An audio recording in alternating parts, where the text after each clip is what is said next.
আমরা চাই যে ভালোভাবে কাজকাম চলুক, আমরা কাজকাম করে খায় বেড়ে বাইসে থাকি। এখনো পর্যন্ত শ্রমিকরা তাদের পাওনা বুঝে পায়নি।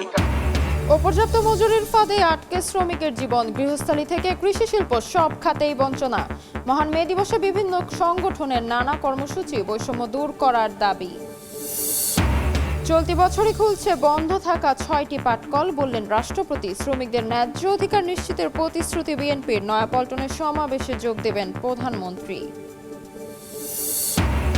ভোরের এক পলসা বৃষ্টিতে পানির নিচে রাজধানীর বিভিন্ন সড়ক চলাচলে নগরবাসীর দুর্ভোগ। হাওরে তলিয়ে যাওয়া ফসল ঘরে তোলার ব্যস্ততা, মিলছে না শ্রমিক।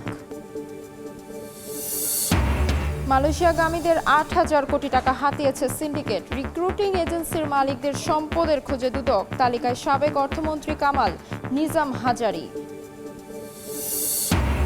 এবং যুক্তরাষ্ট্রে হত্যার শিকার লিমনের জানাজা, অশ্রু আর ভালোবাসায় বিদায় জানালেন সহপাঠীরা। মরদেহ দেশে পৌঁছাবে সোমবার। বৃষ্টির লাশ শনাক্তের চেষ্টায় তদন্তকারীরা।